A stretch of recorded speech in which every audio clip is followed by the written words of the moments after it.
Rumah Tuhan seharusnya menjadi tempat paling aman di muka bumi.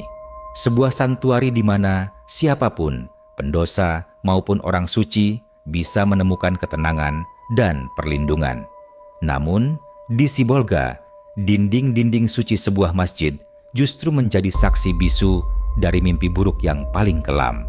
Bayangkan kamu sedang dalam perjalanan jauh, tubuhmu remuk redam karena lelah, dan kamu memutuskan untuk merebahkan badan sejenak di lantai masjid yang dingin.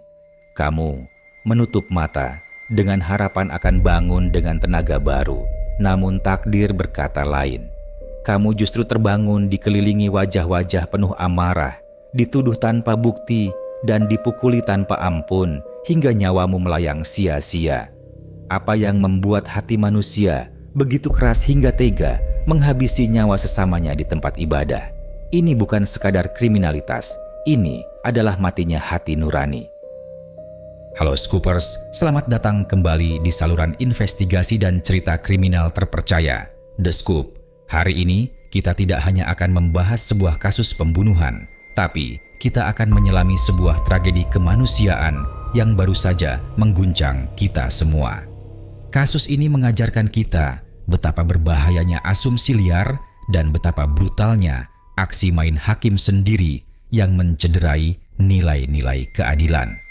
Sebelum kita masuk ke kronologi lengkap yang memilukan ini, saya butuh dukungan kalian. Tolong tekan tombol subscribe di bawah, nyalakan lonceng notifikasi agar kalian tidak ketinggalan update terbaru, dan berikan like pada video ini sebagai bentuk kepedulian kita agar kasus seperti ini terus dikawal. Dukungan kalian adalah bahan bakar kami untuk terus menyuarakan kebenaran. Sudah? Mari kita buka tabir kelam malam itu.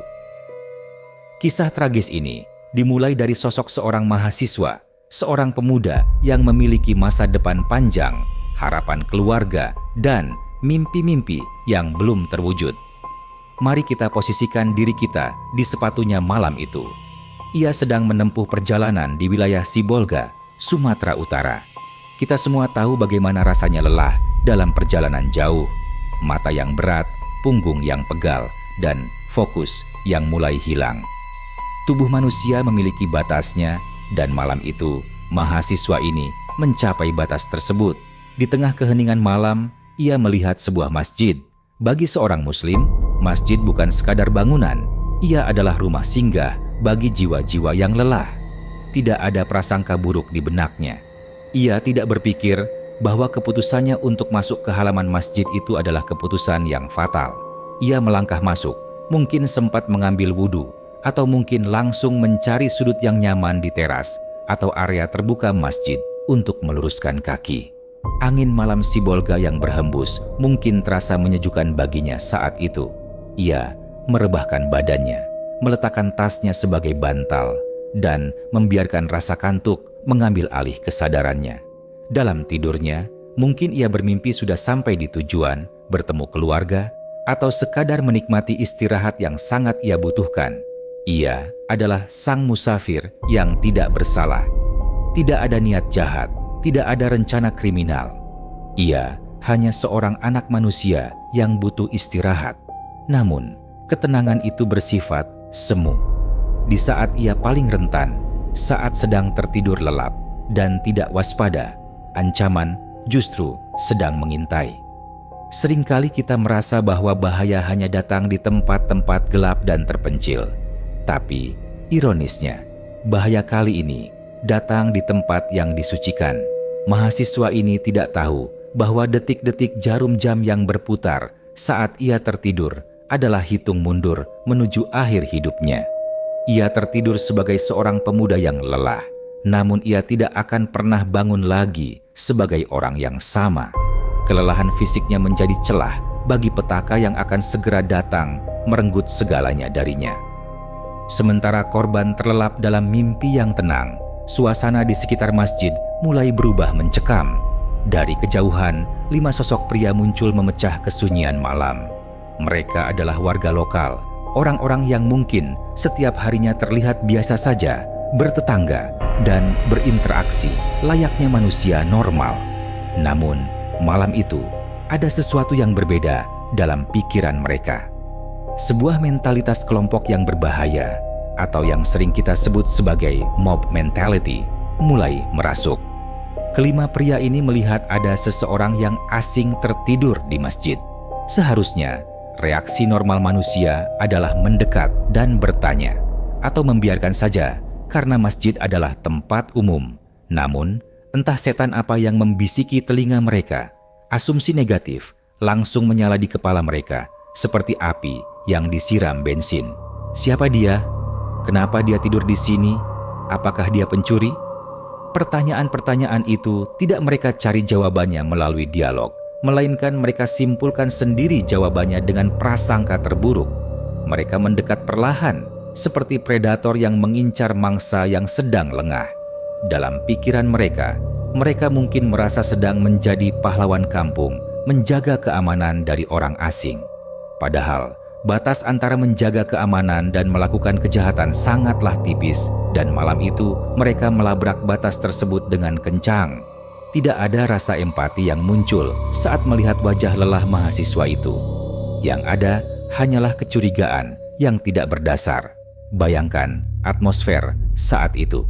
5 orang dewasa dengan fisik yang kuat dan ego yang sedang memuncak, berdiri mengelilingi satu orang yang sedang tidak sadarkan diri karena tidur. Ketimpangan kekuatan ini sangat nyata. Mereka saling berpandangan, memberi kode, seolah menyepakati sebuah tindakan tanpa perlu banyak bicara. Kehadiran mereka mengubah aura masjid yang damai menjadi arena eksekusi. Mereka telah mematikan logika dan membiarkan insting purba untuk menyerang, mengambil alih. Korban yang masih terlelap sama sekali tidak menyadari bahwa 5 pasang mata sedang menatapnya dengan tatapan penuh kebencian. Sebuah kebencian terhadap sesuatu yang bahkan belum terbukti kebenarannya. Momen ini adalah momen yang paling menakutkan jika kita bayangkan terjadi pada diri kita sendiri. Tiba-tiba, korban tersentak bangun, bukan karena alarm atau suara azan, melainkan karena kehadiran ancaman yang nyata di depan wajahnya. Bayangkan disorientasi yang ia rasakan. Dalam hitungan detik, ia harus memproses perpindahan dari alam mimpi ke realitas yang mengerikan. Matanya yang masih berat karena kantuk dipaksa melihat 5 wajah asing yang menatapnya dengan garang. Belum sempat ia mengumpulkan nyawa, belum sempat ia duduk tegak untuk sekadar bertanya, "Ada apa?" Serangan verbal dan intimidasi langsung menghujaninya. Ia dikepung. Tidak ada celah untuk lari, tidak ada ruang untuk negosiasi. Dalam situasi seperti ini, rasa panik adalah reaksi alami. Jantungnya pasti berdegup sangat kencang, memompa adrenalin yang bercampur dengan ketakutan luar biasa. Ia mungkin mencoba menjelaskan, "Saya mahasiswa, saya cuma numpang tidur." Tapi suara lirihnya tenggelam oleh dominasi kelima pria tersebut. Interogasi yang terjadi bukanlah interogasi layaknya penegak hukum yang mencari kebenaran. Ini adalah penghakiman. Mereka tidak butuh jawaban. Mereka hanya butuh pelampiasan atas kecurigaan mereka. Kata-kata kasar mungkin terlontar, tuduhan-tuduhan maling atau orang mencurigakan dilemparkan tanpa memberi kesempatan korban membela diri. Korban yang sendirian, kalah jumlah, dan dalam kondisi fisik yang belum siap, berada di posisi yang sangat tidak berdaya. Situasi memanas dengan sangat cepat. Dari intimidasi verbal, tangan-tangan mulai bergerak. Satu dorongan, satu tarikan kerah baju, dan runtuhlah segala bentuk keberadaban. Korban yang bingung dan ketakutan diperlakukan layaknya kriminal kelas kakap yang tertangkap basah. Padahal buktinya nihil. Ketidakmampuan para pelaku untuk menahan diri dan ketidakmampuan korban untuk melawan menciptakan ketimpangan yang memualkan. Di titik inilah, akal sehat benar-benar telah meninggalkan lokasi kejadian, digantikan oleh nafsu amarah yang membabi buta. Sebuah pengadilan jalanan digelar secara sepihak, dengan vonis yang dijatuhkan tanpa palu hakim, melainkan dengan kepalan tangan. Kita masuk ke bagian yang paling menyayat hati, bagian yang dalam berita disebut sebagai fakta nomor 6 yang brutal. Jika kalian merasa marah mendengar cerita ini sampai di sini, persiapkan hati kalian. Apa yang dilakukan kelima pria ini bukan sekadar memberi pelajaran, ini adalah penyiksaan. Pengeroyokan dimulai, satu pukulan memicu pukulan lainnya, seperti efek domino kekerasan. Laporan kepolisian dan visum mengungkapkan betapa mengerikannya serangan yang diterima tubuh mahasiswa itu. Tendangan kaki yang keras menghantam tubuhnya yang sudah terpojok. Pukulan tangan kosong bertubi-tubi mendarat di wajah dan kepalanya. Tidak cukup dengan tangan kosong, benda tumpul pun ikut berbicara. Mereka menghajar bagian-bagian vital yang seharusnya dilindungi.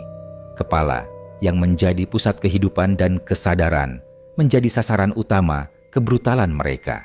Bayangkan rasa sakit yang dirasakan korban. Setiap hantaman meremukkan tulang dan merusak organ dalam. Ia mungkin sempat berteriak minta tolong, memohon ampun, dan bersujud agar mereka berhenti. Namun, dalam psikologi massa, ketika kekerasan sudah dimulai, para pelaku seringkali mengalami frenzy atau kegilaan sesaat. Mereka tidak lagi melihat korban sebagai manusia yang punya ibu, punya ayah, dan punya masa depan. Mereka melihatnya sebagai objek pelampiasan. Darah mulai menggenang di lantai masjid. Tempat yang suci itu ternoda oleh aksi biadab yang tidak bisa dinalar oleh akal sehat manusia beradab. Korban yang awalnya masih berusaha melindungi kepalanya dengan tangan, perlahan mulai lemas. Tenaganya habis, kesadarannya mulai hilang seiring dengan rasa sakit yang tak tertahankan. Namun, para pelaku belum berhenti. Mereka terus melampiaskan amarah hingga puas, seolah nyawa manusia tidak ada harganya. Kebrutalan ini sangat tidak masuk akal, mengingat pemicunya hanyalah kecurigaan semata. Tidak ada barang yang hilang, tidak ada ancaman nyata dari korban, namun ia harus membayar kesalahan tidur di sana dengan nyawanya. Ini adalah potret terburuk dari sifat manusia. Setelah badai kekerasan itu mereda, kelima pelaku meninggalkan korban yang tergeletak tak berdaya, sekerat di antara hidup dan mati. Warga lain atau pihak yang kemudian menemukan korban segera melarikannya ke rumah sakit. Tim medis berjuang, alat-alat dipasang, doa-doa dipanjatkan. Namun, kerusakan yang terjadi pada tubuh pemuda itu sudah terlalu parah. Cedera kepala berat, pendarahan internal, dan trauma fisik yang masif membuatnya tak mampu bertahan.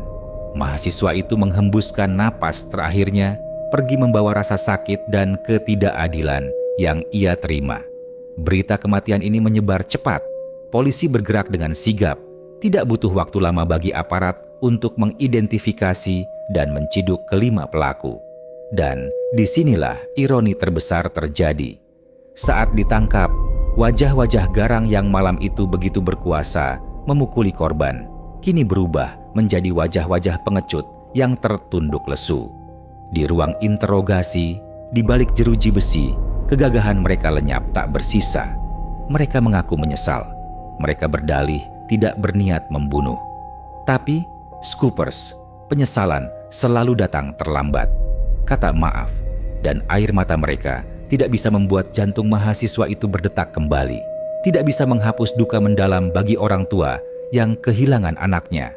Mereka kini dihadapkan pada pasal berlapis, termasuk pasal pengeroyokan yang menyebabkan kematian, dengan ancaman hukuman penjara bertahun-tahun lamanya. Masa depan mereka hancur, sama seperti mereka menghancurkan masa depan korbannya. Keluarga pelaku pun kini harus menanggung malu dan beban sosial akibat perbuatan mereka. Ini adalah tragedi ganda. 1 nyawa melayang dan 5 hidup lainnya berakhir di balik jeruji besi. Semua ini hanya karena mereka gagal mengendalikan emosi, gagal melakukan tabayun, dan gagal menjadi manusia yang memanusiakan manusia. Penangkapan ini memang membawa sedikit rasa keadilan, namun tetap menyisakan lubang besar di hati kita semua tentang betapa murahnya nyawa di mata mereka yang buta hati. Scoopers, kisah dari Sibolga ini adalah tamparan keras, sebuah alarm peringatan yang nyaring bagi nurani kita semua. Kejadian ini mengajarkan kita 3 hal fundamental yang tidak boleh kita lupakan. Pertama, stop main hakim sendiri. Kita hidup di negara hukum, bukan di hutan rimba. Kecurigaan, sekuat apapun itu, tidak memberikan tiket emas bagi kita untuk menyakiti, apalagi membunuh orang lain. Serahkan pada pihak berwajib jika ada yang mencurigakan. Kedua, tabayun atau klarifikasi. Jangan biarkan prasangka buruk menjadi nakhoda tindakan kita. Bertanya dulu sebelum memukul. Berbicara dulu sebelum bertindak. Seringkali, apa yang kita takutkan hanyalah ilusi dari pikiran kita sendiri. Ketiga, hargai kemanusiaan. Masjid, gereja, pura, wihara adalah tempat kedamaian. Jangan nodai tempat suci atau tempat apapun di bumi ini dengan darah kebencian. Ingatlah, di balik sosok orang asing yang kita curigai, ada nyawa yang sama berharganya dengan nyawa kita dan keluarga kita. Saya dan seluruh tim The Scoop turut berduka cita yang sedalam-dalamnya untuk keluarga korban. Semoga almarhum mendapatkan tempat terbaik di sisinya dan keluarga diberi ketabahan luar biasa. Bagaimana menurut kalian? Hukuman apa yang pantas bagi para pelaku ini? Tulis pendapat kalian di kolom komentar. Mari kita diskusikan dengan kepala dingin. Terima kasih sudah menonton sampai akhir. Saya pamit undur diri. Tetaplah kritis, tetaplah waspada, dan yang terpenting, tetaplah berhati nurani. Sampai jumpa di video berikutnya.